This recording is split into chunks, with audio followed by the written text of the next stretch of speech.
خب حالا قسمت کمر تکمیل شد. بریم برای فاق پشت. خب حالا نقطه 16 و 6 ضربه رو اندازه میزنیم و همین اندازه اینو به سمت جلوی فاق امتداد میدیم. نقطه 6 ضربه تا 16 رو اندازه میزنیم و اینو به سمت جلوی فاق امتداد میدیم و نقطه بعد از آمده رو نقطه 20 نام میگذاریم. خب و این نقطه 9 بود. حالا شما میتونید اینو 9 قبول کنید، 9 جدید، و یا یک نام بگذارید مثلا 9 زبر. خب نقطه 20 و 9 زبر رو با هم وصل.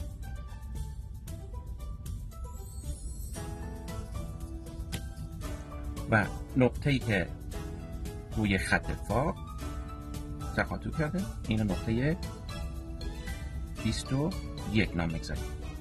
دیگه 21 نام میگذاریم. حالا از اونجایی که میبینیم نقطه 21 تا 9 زبر بیشتر از نقطه 10 به 9 شده، چون قرار است این درز داخل پا هست که این روی این دخت میشه، یعنی دو تا باید اندازه هم باشه. و میتونیم الان بگه که از نقطه 21 حدوداً 1 سانتی بیاین پایین‌تر، هر قدر که شد اینو اینجا تمام می‌کنیم. ولی یه راه حل دیگه هم داره که نقطه 9 به در اندازه میزنیم، هر چقدر شد این روی این علامت میزنیم روی این خط. مثلا حالا ما اینو اندازه میزنیم چه حدوداً اینجا، حالا اینو میاریم اندازه میزنیم حدوداً 1 سانتی، همون اینجا میشه. این نقطه را نقطه 22 نام میگذاریم، نقطه 22. نقطه 22. حالا نقطه 4 زبر به شکل خط منحنی و نقطه 22 وصل میشه و شما هم کوشش کنید از خطکش های منحنی استفاده کنید. حالا ما از این پیسوله داریم استفاده میکنیم.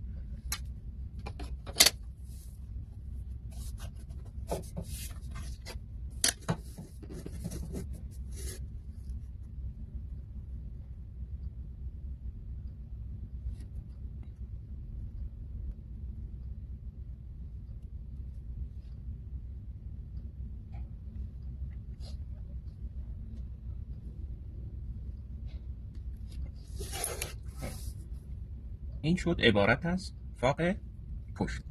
حالا تقریبا الگوی ما تکمیل شده و یک خردکاری که در قسمت درز وسط پا و درز پهلو وجود داره، اینا رو ما می‌خوایم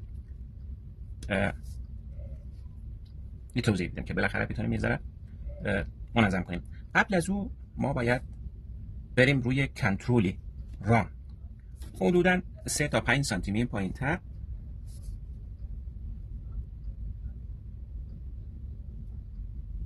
اینجا میشه.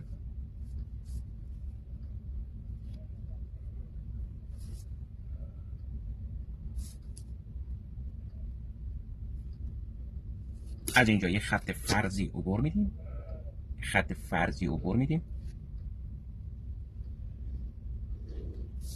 که این نقاط تلاقیشی به وجود میاد.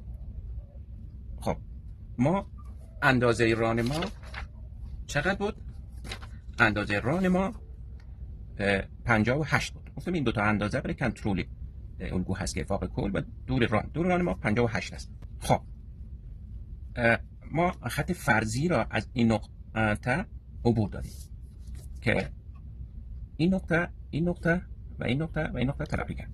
خب اول وسطشو جلویی کار میخوایم اندازه بزنیم حدوداً 26 سانتی متر و پشت کار اندازه میزنیم حدوداً 33. 26 جمع 33 میشه 59. 1 سانتی بیشتر داریم. خب پس ما تا 3 سانتی متر جا داریم که این اگر به این اعداد نزدیک شدیم ایمانا الگویتان درست هست.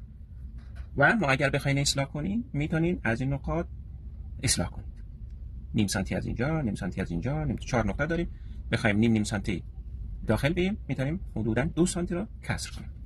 خب بعد بریم برای طراحی درز توی پا. خب این قسمت نقطه 22 نوزبر رو به 3 قسمت تقسیم می‌کنیم. به 3 قسمت تقسیم می‌کنیم و همچنان جلوی شلوار کاری را که برای پوش می‌کنیم برای جلو هم می‌کنیم. خب و میتونین به این قسمت اینا را و از این نقاط میتونین حدوداً 1 تا 1.5 سانتی متر داخل شوید. 1 تا 1.5 سانتی و از اینجا هم حدوداً 1 سانتی و توسط خطکشی منحنی نقاط جدید را با هم وصل.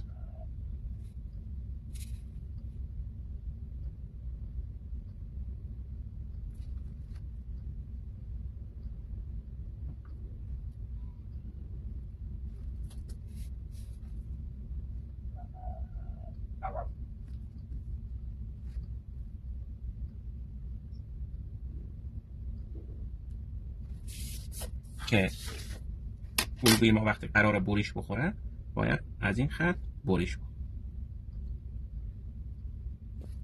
و برای پشت برای درز پهلوی کار هم این کار و میگیریم به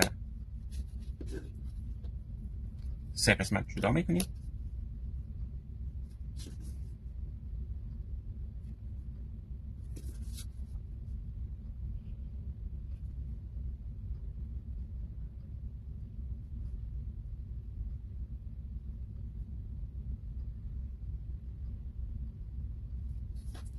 خب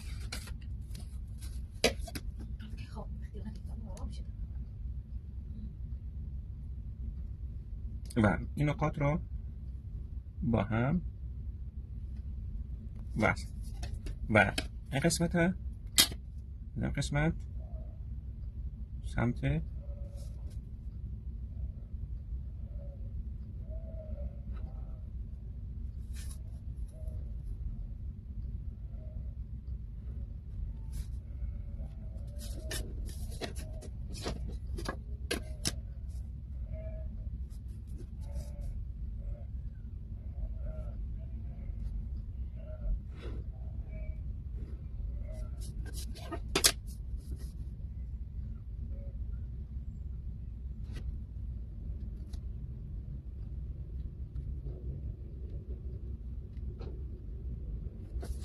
و این قسمت ها ببخشین اشتباه کردیم، باید خط کشی به این حالت بگذاریم و این نقاط با هم وصل و حالا قسمت دمپاره 1.5 سانت بالا میریم، 1.5 سانت پایین میریم و این نقاط رو با هم وصل میکنیم. عبارت از دمپایی کار و پشت